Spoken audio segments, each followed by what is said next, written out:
आज हम open elective में एक सब्जेक्ट है रियल टाइम सिस्टम, जिसका हम यूनिट 1 डिस्कस करने वाले हैं। तो सिलेबस में है सबसे पहले ये यूनिट 1 इंट्रोडक्शन पे बेस है रियल टाइम सिस्टम की, जिसमें हम डिफिनीशन, टिपिकल रियल टाइम के एप्लीकेशन में जैसे digital control, high level control, signal processing और रिलीज टाइम्स के बारे में, डेडलाइंस के बारे में और टाइमिंग कॉन्स्टेंट के बारे में देखेंगे। फिर hard real time system, soft real time system, reference model for real time systems, इसमें प्रोसेसर और रिसोर्सेज के बारे में देखेंगे। फिर temporal parameter of real time workload, periodic task model, president constant and data dependency के बारे में देखेंगे। तो चलिए शुरू करते हैं। सबसे पहले डिफिनीशन देखते हैं रियल टाइम सिस्टम का। A real time system is a system that responds to input within a fix time limit. अगर हम कोई भी इनपुट किसी भी सिस्टम को दे रहे हैं तो वो एक फिक्स टाइम में हमें उसका आउटपुट देगा। और रियल टाइम सिस्टम यही है कि एक उसको फिक्स टाइम गिवन हो और वो उसी टाइम में हमें उस टास्क का आउटपुट प्रोवाइड करे। If it misses deadline, the task is considered to have failed. अगर वो मिस कर रहा है डेडलाइन को, जो हमारा टाइम दिया गया है उस टाइम लिमिट में हमें सोल्यूशन नहीं मिल पा रहा है, तो जो सिस्टम है उसको हम फेल मानेंगे, या तो पार्शियली थोड़ा बहुत या फिर फुल्ली पूरी तरीके से। अब एग्जांपल की बात करें तो एग्जांपल में air bag system in car, medical health monitor, railway signal system. अब एयर बैग सिस्टम में अगर हम जैसे बात करें कि अगर कार हम चला रहे हैं और कार का टक्कर हो जा रहा है किसी दूसरे कार से, तो उसमें एक फिक्स टाइम रहता है कि हाँ 2-3 सेकेंड टक्कर होने के बाद 2-3 सेकेंड्स में एयर बैग खुल जाना चाहिए। अगर उससे लेट हुआ तो यहाँ पे कॉन्सिक्वेंसेस फेस करने पड़ जाएंगे जो वो कार चला रहा है उसको। अब अगर कैरेक्टरिस्टिक्स की बात करें रियल टाइम सिस्टम की, तो पहला है टाइम बाउंड एग्जीक्यूशन, एक फिक्स टाइम में एग्जीक्यूशन होना। प्रिडिक्टेबल रिस्पॉन्सेज, क्या रिस्पॉन्स हमें मिलना है उसको हम प्रिडिक्ट कर सकते हैं। डिटर्मिनिस्टिक बिहेवियर, एक अपवर्ड ग्राफ टाइप का बिहेवियर हमें शो होना। रिलायबल होना, हाई अवेलेबिलिटी होना, concurrency, multiple task run together, कई सारे टास्क एक साथ रन कर सकते हैं। Typical real time application. अब टिपिकल रियल टाइम एप्लीकेशन में हमें 2-3 जो हमारे सिलेबस में है वो पढ़ने हैं। तो उसमें सबसे पहला हमारा है digital control system, use to control physical processes. Digital control system हमारा फिजिकल प्रोसेसेस को कंट्रोल करता है। फिजिकल प्रोसेसेस मतलब कि जिसको हम फिजिकली टच कर सकते हैं। अब एग्जांपल के लिए हम बोलें तो speed control, temperature control, robotic arms. अब किसी कार के ही मान लें अगर उसकी स्पीड की बात कर लें तो 10 किलोमीटर पर आवर है, तो उसको अगर हम जल्दी में हैं या कुछ भी है तो हमारे हिसाब से हम कंट्रोल कर सकते हैं। 20 कर सकते हैं, 30 कर सकते हैं। टेम्परेचर को भी हम कंट्रोल कर सकते हैं, कोल्ड हॉट ऐसे। रोबोटिक के आर्म्स कितने सेकेंड कितना उठना चाहिए, कैसे क्या होना चाहिए, उसको भी हम फिजिकली कंट्रोल कर सकते हैं। ये सब हमारे डिजिटल कंट्रोल सिस्टम्स में आते हैं। अब इसकी वर्किंग है, देखिए सेंसर रहता है, फिर वो सेंसर से कंट्रोलर में जाता है, फिर एक्चुएटर में जाता है। अब हाई लेवल कंट्रोल सिस्टम्स की बात करें तो यूज्ड इन कॉम्प्लेक्स इन्वायरमेंट। जो हाई लेवल सिस्टम होते हैं ये कॉम्प्लेक्स इन्वायरमेंट में यूज होते हैं। एग्जांपल के लिए aircraft, auto pilot, space system, industrial automation. अब ये जो तीनों हैं इन सब में हाई लेवल इस कंट्रोल सिस्टम इसलिए बोला गया है कि एयरक्राफ्ट में थोड़ा सा भी अगर डिले हुआ तो प्लेन क्रैश करने की दिक्कत हो जाती है। अगर व्हील्स उसके जो हैं प्लेन के अगर टाइमली ओपन नहीं हुए तो वो क्रैश कर जाएगा। स्पेस सिस्टम में कोई भी वहाँ पे जो भी टास्क हो, जो भी सिस्टम हो, अगर वो टाइमली वो खुले ना तो फिर काफ़ी सारे कॉन्सिक्वेंसेस हमें वहाँ पे फेस करने पड़ेंगे। इसलिए ये हाई लेवल कंट्रोल सिस्टम के अंदर आता है, जिसमें हमें कॉम्प्लेक्स इन्वायरमेंट में हम यूज करते हैं। एग्जाम्पल में आप ये तीनों लिख सकते हैं। Signal processing system, processing signals in real time.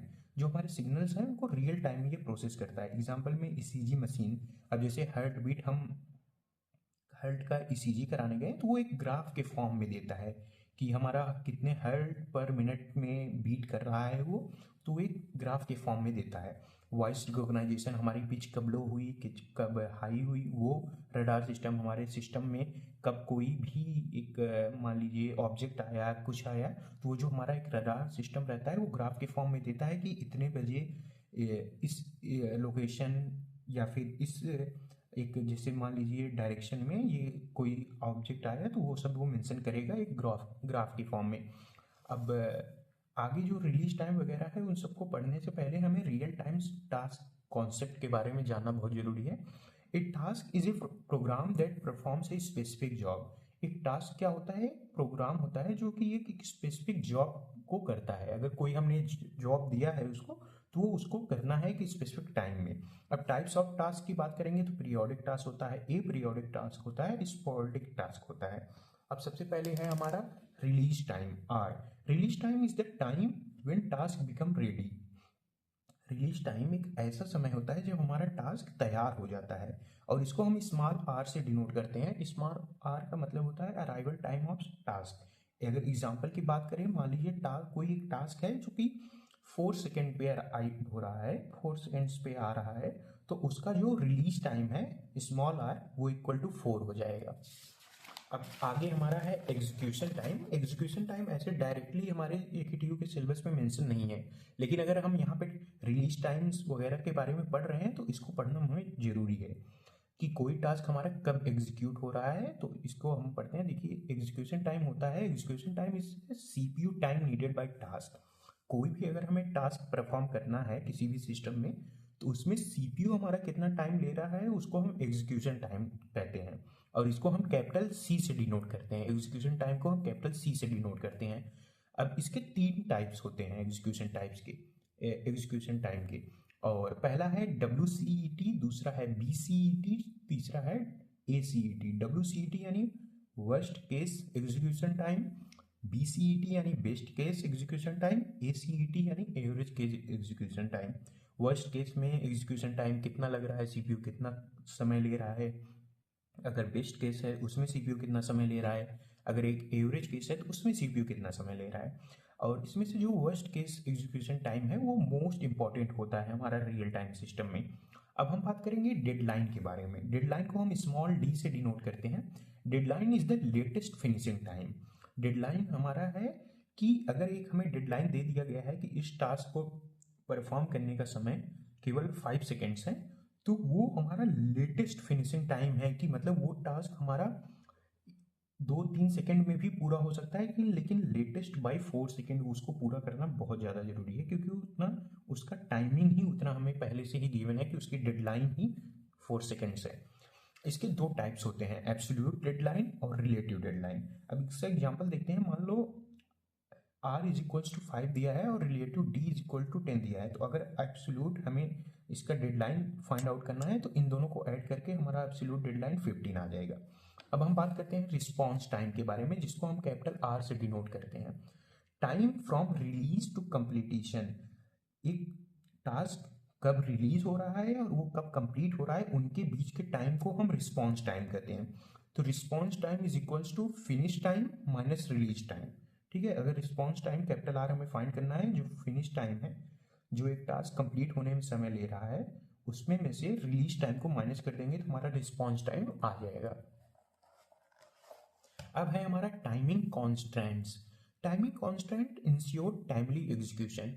Timely जो कॉन्स्टेंट है वो हमारा इंश्योर करता है टाइमली एग्जीक्यूट होने के लिए टास्क को। क्या क्या ये इंक्लूड करता है? स्मॉल r यानी रिलीज टाइम को, कैपिटल C यानी एग्जीक्यूशन टाइम को, D यानी डेडलाइन को, T यानी पीरियड को, R यानी रिस्पॉन्स टाइम को। अब हमारा नेक्स्ट टॉपिक है classification of real time system. हमारे रियल टाइम सिस्टम 3 टाइप से क्लासीफाई हैं, hard real time system, soft real time system, film real time system. अगर हम AKTU के सिलेबस की बात करें तो उसमें हमें हार्ड रियल टाइम सिस्टम और सॉफ्ट रियल टाइम सिस्टम ही मेंशन है, ये film real time system mention नहीं है। लेकिन अगर आप हार्ड और सॉफ्ट के बारे में पढ़ रहे हैं तो ये फिल्म आपको बहुत आसान लगेगा और सबसे छोटा भी है ये। सबसे पहले हम बात करते हैं हार्ड रियल टाइम सिस्टम। अगर मैं ऐसे बात करूं हार्ड रियल टाइम सिस्टम की, तो इसमें हमें डेडलाइन की जरूरत 100% पड़ेगी कि इतनी फिक्स टाइम में हमारे टास्क कंप्लीट होना जरूरी है। In hard real time system if the deadline is missing and which leads to the system failure. अगर डेडलाइन मिस हुआ हार्ड रियल टाइम सिस्टम में, तो हमारे जो सिस्टम है उसको फेल्योर की तरफ लेके जाएगा। अब इसके जो की फीचर्स होते हैं वो है no delay allow. Hard real time system में कोई भी डिले अलाउ नहीं है। वेरी स्ट्रिक्ट टाइमिंग, ये टाइमिंग का अपना बहुत पक्का होता है। हाई कॉस्ट, इसके कॉस्ट बहुत ज़्यादा लगते हैं क्योंकि इसमें एक्यूरेसी बहुत ज़्यादा रहती है कि अगर कोई टाइम एकदम टाइम बाउंड में कंप्लीट करना है किसी भी टास्क को, तो वो हार्ड रियल टाइम सिस्टम के अंदर आता है और उसी में ये परफॉर्म होता है, इस वजह से इसकी कॉस्ट हाई होती है। अगर हम एग्जाम्पल की बात करें इसका, तो एग्जाम्पल में इसके aircraft control, nuclear reactor, pacemaker यानी कि हार्ट बीट चिप की तरह होता है, जो हमारे हार्ट के रेट्स को नापता है। कि आजकल आपने केसेस सुने होंगे कि यूथ को भी बहुत ज़्यादा हार्ट अटैक आता है, तो उसमें इन सब चीज़ों में यूज होता है कि एक चिप की तरह रहता है जिसमें हार्ट बीट को कब वो फ्लैक्चुएट कर रही है, कब ज़्यादा हो रहा है, कब कम हो रहा है, वो सब चीज़ को नापने के लिए पेसमेकर यूज होता है। एयरक्राफ्ट कंट्रोल में आप जानते ही हैं कि एयरक्राफ्ट को कंट्रोल करना है कि कब उसके विंग्स खुलेंगे, कब क्या होगा, कब उसके व्हील्स फोल्ड होंगे, कब ओपन होंगे। न्यूक्लियर रिएक्टर में कि हाँ न्यूक्लियर अब रिस्पॉन्स करके वो निकल जाना चाहिए। तो इन सब चीज़ों में hard real time system use होता है, क्योंकि इसमें फिक्स टाइम, फिक्स डेडलाइन कि हाँ इस टाइम पे ये काम होना है तो होना ही है, कोई भी डिले अलाउ बिल्कुल नहीं है। अब नेक्स्ट है हमारा soft real time system. In soft real time system miss affect performance only. अगर सॉफ्ट रियल टाइम सिस्टम में डेडलाइन मिस होती भी है तो वो केवल परफॉर्मेंस को ही अफेक्ट करेगी, बाकी किसी चीज़ को नहीं। इसके फीचर्स हैं फ्लेक्सिबल टाइमिंग, टाइमिंग ऊपर नीचे हो सकती है, इसमें रिस्क भी कम होता है। अगर इसके एग्जांपल की बात करें तो वीडियो स्ट्रीमिंग, मान लीजिए हमें 7 बजे वीडियो चलाना है लेकिन वो लेट हो जा रहा है, 8 बजे हो जा रहा है किसी कारणवश, तो कोई दिक्कत नहीं है इसमें, केवल उसकी परफॉर्मेंस की और उसके ऑडियंस पे ही फर्क पड़ेगा, बाकी किसी पे नहीं। ऑनलाइन गेमिंग में भी ऐसे सोच सकते हैं, मल्टीमीडिया ऐप्स में भी अगर किसी ऐप का ओपनिंग टाइमिंग 2 सेकेंड्स है और वो 4 सेकेंड्स ले ले रहा है किसी ग्लिच के कारण या किसी भी लोड के कारण, तो कोई दिक्कत नहीं, ये सब सॉफ्ट रियल टाइम सिस्टम के अंदर आते हैं। अब लास्ट है हमारा जो सिलेबस में मेंशन नहीं है, थर्ड वन, वो है firm real time system. Deadline miss makes result useless but not failure. Deadline अगर मिस हो जा रही है कि हाँ इतने गिवन टाइम में ये टास्क परफॉर्म नहीं हो पा रहा है, तो रिजल्ट को वो यूजलेस बना देगा, क्योंकि हमारे पास टाइम तो उतना ही है उस रिजल्ट को पाने के लिए, बाकी फेल्योर नहीं हम पूरी तरीके से कह सकते हैं कि वो हमारा सिस्टम फेल हो गया। अगर हम एग्जाम्पल की बात कर रहे हैं तो ऑनलाइन एग्ज़ाम रिजल्ट सिस्टम, मान लीजिए एग्ज़ाम हमारा रिजल्ट डिक्लेयर हो गया है 12 बजे के करीब और वो हमारे सिस्टम पे नहीं दिख पा रहा है, तो यहाँ पे हम पूरे सिस्टम के फेल्योर नहीं करेंगे, क्योंकि वर्कलोड के कारण या फिर ट्रैफिक जाम के कारण वेबसाइट पे हमारे रिजल्ट तुरंत में शो नहीं होते, लेकिन कुछ टाइम बाद वो रिजल्ट शो होने लगता है। अब नेक्स्ट है हमारा जो वो है reference model in real time system. अगर रियल टाइम सिस्टम में हम रेफरेंस मॉडल्स की बात करें तो reference model shows structure. Reference model हमें क्या शो करता है, स्ट्रक्चर शो करता है। इसके जो मेन कंपोनेंट्स हैं वो हैं, पहला इन्वायरमेंट, फिर सेंसर, तीसरा है प्रोसेसर, फिर RTOS real time operating system, फिर मेमोरी, फिर एक्टिवेटर्स। अगर हम फ्लो चार्ट की बात करेंगे कैसे काम करता है, तो सबसे पहले एक इन्वायरमेंट हमें प्रोवाइड होती है, उसमें हम सेंसर डालेंगे, फिर एक प्रोसेसर डालेंगे, फिर एक एक्टिवेटर डालेंगे। इन्हीं फ्लो चार्ट पे हमारा वर्क परफॉर्म होता है, इन्हीं फ्लो चार्ट पे। अब प्रोसेसर की बात करें कि प्रोसेसर क्या होता है हमारा रियल टाइम सिस्टम में, एग्जीक्यूट टास्क। प्रोसेसर वो होता है जो हमारे टास्क को एग्जीक्यूट करता है। अगर इसकी टाइप्स की बात करें तो पहला टाइप है इसका single core processor, multi core processor और डिस्ट्रीब्यूटेड प्रोसेसर। 3 टाइप के हमारे प्रोसेसर हैं रियल टाइम सिस्टम में। अब इसमें देखिए शेड्यूलर्स मैनेज सीपीयू, जो हमारे सीपीयू है उसको शेड्यूलर्स मैनेज करते हैं। अब रिसोर्सेज की बात करें रियल टाइम सिस्टम में तो शेयर्ड कंपोनेंट, जो हमारे रिसोर्सेज होते हैं रियल टाइम सिस्टम में वो हमारे कंपोनेंट्स को शेयर करते हैं। एग्जांपल कौन कौन से कंपोनेंट्स, जैसे हमारे मेमोरी हो गए, प्रिंटर हो गया, फाइल हो गया, नेटवर्क हो गया। हमारा नेटवर्क है वो अलग अलग सिस्टम पे शेयर हैं, हमारे फाइल्स एक सिस्टम से दूसरे सिस्टम शेयर हो रहे हैं। प्रिंटर है वो प्रिंट कर रहा है इंफॉर्मेशंस को। मेमोरी है उसमें डाटा स्टोर हो रहा है और ट्रांसफ़र भी हो रहा है एक जगह से दूसरे जगह पे। ये नीड सिंक्रोनाइजेशन, इसमें सिंक्रोनाइजेशन की ज़रूरत पड़ती है। अब नेक्स्ट टॉपिक है temporal parameter of workload. Temporal parameter क्या होता है, वर्कलोड। वर्कलोड हमारा क्या होता है, सेट ऑफ ऑल टास्क्स। अब हमारे पास वर्कलोड की बात किया है कि मतलब उसको हमने अलग अलग टास्क दिया है कंप्लीट करने के लिए, इसलिए इसको बोल रहे हैं set of all task. Parameters की अगर बात करें तो सिंबल में मैंने पहले ही पीछे पढ़ाया है, स्मॉल आर को हम रिलीज टाइम के नाम से जानते हैं, कैपिटल सी को एग्जीक्यूशन के, स्मॉल डी को डेडलाइन के, ये कैपिटल सी है, कैपिटल टी को पीरियड के नाम से जानते हैं, आर कैपिटल आर को रिस्पॉन्स के नाम से जानते हैं। तो अगर रिलीज टाइम की बात करें तो ये स्टार्टिंग टाइम होता है, एग्जीक्यूशन ये हमारा सीपीयू टाइम, सीपीयू कितना समय ले रहा है। डेडलाइन की बात करें तो ये फिनिश लिमिट होता है कि इतने डेडलाइन में वो टास्क कंप्लीट होना जरूरी ही है। अगर पीरियड की बात करें कि इंटरवल की, इतने इंटरवल में कितना क्या वर्क, कितना टास्क कंप्लीट हुआ। और रिस्पॉन्स की बात करें तो ये डिले, कितने देर बाद वो हमारा सिस्टम रिस्पॉन्स कर रहा है हमारे उस गिवन टास्क को। अब नेक्स्ट है हमारा periodic task model. Next periodic task model, task repeat after fix time. Periodic यानी अभी बताया है कि इंटरवल होता है, एक गिवन इंटरवल दिया है, ये इंटरवल में टास्क हमारा परफॉर्म हो रहा है, तो ये task repeat after fix time, एक फिक्स टाइम के बाद हमारे टास्क जो है वो रिपीट करता है। अगर इसकी रिप्रेजेंटेशन की बात करें तो T I is equal to C I T I D I. T I हमारा यहाँ पे पीरियड है और सी आई हमारा एग्जीक्यूशन टाइम है और डी आई हमारा डेडलाइन है। इसको हम अगर रिप्रेजेंट करने के लिए आ रहा है ऐसे कुछ बेसिक इंट्रोडक्शन है तो एक टीओ में कभी पूछा नहीं है, तो इसको हम सी आई टी आई और डी आई के हिसाब से रिप्रेजेंट कर सकते हैं। इसकी कंडीशन यही है कि जो डेडलाइन है वो हमेशा लेस देन इक्वल टू होना चाहिए पीरियड के। जो हमारा पीरियड अलग अलग बनेगा उसमें जो हमारा डेडलाइन है वो डेडलाइन हमेशा छोटा या फिर इक्वल टू होना चाहिए पीरियड के। Example, sensor every 5 second. Sensor जो कि जैसे अगर आपने सेंसर देखा होगा कि सेंसर डोर कि अगर कोई ह्यूमन आ रहा है तो कोई भी ऑब्जेक्ट आ रहा है तो वो सेंसर खुल जाता है, तो एक एक पीरियड ऑफ टाइम पे खुलता है। ये नहीं कि अगर कोई ऑब्जेक्ट वहाँ पे प्रेजेंट नहीं है तब भी वो खुल जा रहा है, ऐसा नहीं होता है। तो फिर वही हर एक सेकेंड में जो सेंसर है वो डेडलाइन, उसमें अगर हम देखेंगे तो हमारा जो डेडलाइन डी आई है वो हमेशा कम रहता है हमारे पीरियड से या फिर उसके बराबर ही रहता है। अब ए पीरियोडिक टास्क के बारे में देखें तो अराइव रैंडमली। ए पीरियोडिक टास्क वो टास्क होती हैं जो रैंडमली आती हैं, कोई फिक्स पीरियड इसमें नहीं होता कि इस गिवन इंटरवल ऑफ टाइम में इतना टास्क आएगा, इस गिवन इंटरवल ऑफ टाइम में इतना टास्क आएगा, वो रैंडमली आते हैं। अगर एग्जांपल करें तो कीबोर्ड इनपुट, अब कीबोर्ड इनपुट करें तो किसी का टाइपिंग स्पीड ज़्यादा है तो कीबोर्ड से इनपुट ज़्यादा जल्दी आएगा या फिर ज़्यादा आएगा 1 सेकंड में या फिर 10 सेकंड या 1 मिनट की बात करें। इमरजेंसी रिक्वेस्ट, अगर इमरजेंसी रिक्वेस्ट सेंड करी जा रही है तो वो स्पीड के ऊपर डिपेंड करता है कि कौन कितनी जल्दी सेंड कर पा रहा है कि नहीं कर पा रहा है।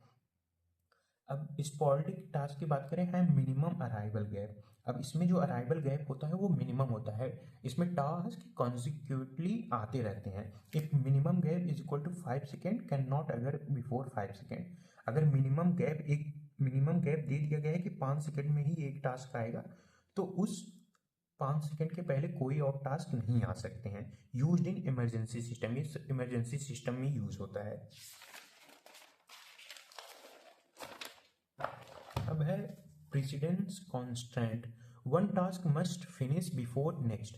एक टास्क पहले कंप्लीट होना चाहिए अगले टास्क के आने के पहले, यानी एक टास्क पहले हो जाए फिर दूसरा टास्क हो फिर तीसरा टास्क। ये है प्रेसिडेंस कॉन्स्टेंट। एक कॉन्स्टेंट वे में अगर इसमें मैंने कोई टास्क दिया कि ये टास्क कंप्लीट करना है, फिर किसी और यूजर ने टास्क दिया ये करना है, तो सबसे पहले जो पहला टास्क दिया है मालूम है तो वो पहले पूरा होगा, फिर सेकेंड वाले का, फिर थर्ड वाले का। यूज्ड इन पाइपलाइन सिस्टम, ये ऑपरेटिंग सिस्टम में हमने पाइपलाइन सिस्टम पढ़ा होगा कि जो टास्क पहले आता है वो पहले परफॉर्म होता है, वही उसी में ये यूज होता है। अब है डाटा डिपेंडेंसी।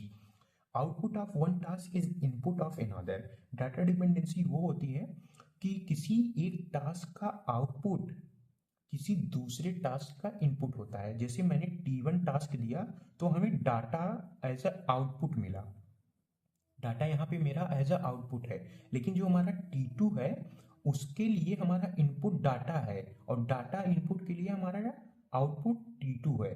तो यहाँ पे T1 इनपुट की तरीके काम कर रहा है डाटा आउटपुट के लिए, लेकिन यहाँ T2 इनपुट के लिए डाटा एज अ इनपुट काम कर रहा है। कॉजेस वेटिंग, इसमें वेट बहुत करना पड़ता है क्योंकि अगर T1 टास्क के लिए आउटपुट में डाटा मिल रहा है तो यहाँ पे T2 वेट कर रहा है कि T1 का जब टास्क कंप्लीट हो जाए उसका आउटपुट आ जाए तब T2 के लिए वो इनपुट बनेगा, तो यहाँ पे वेट काफ़ी करना पड़ता है। अब advantage of real time system की बात करें तो हाई एक्यूरेसी बहुत ज़्यादा रहता है, रियल टाइम में हमें सोल्यूशन मिल जाता है अपने टास्क का, सेफ्टी होती है काफ़ी ज़्यादा, ऑटोमेशन होता है, फास्ट रिस्पॉन्स जल्दी मिलता है, रिलायबल होता है। अगर अभी वहीं डिसएडवांटेजेस की बात करें हम रियल टाइम सिस्टम की, तो हाई डेवलपमेंट कॉस्ट, इसको डेवलप करने के लिए कॉस्ट ज़्यादा रहती है क्योंकि एक्यूरेसी इसके अंदर रहती है, टाइम कम लेता है, ज़्यादा वेट नहीं कराता, तो कॉस्ट जाहिर सी बात है ज़्यादा लगेगा। कॉम्प्लेक्स टेस्टिंग, एक्यूरेसी को अच्छा करने के लिए इसमें जो टेस्टिंग है वो बहुत ज़्यादा कॉम्प्लेक्स होती है, हार्डवेयर पे डिपेंड करता है, स्किल्ड मैन पावर नीडेड, एकदम स्किल्ड पर्सन जो होगा वही इसको मैनेज कर सकता है। अब हम एक कंपैरिजन देख लेते हैं hard real time system versus soft real time system के बीच में।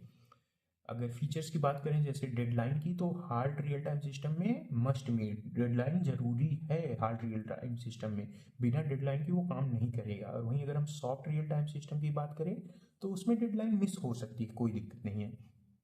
अगर रिस्क की बात करें तो हार्ड रियल टाइम सिस्टम में रिस्क बहुत ज़्यादा है।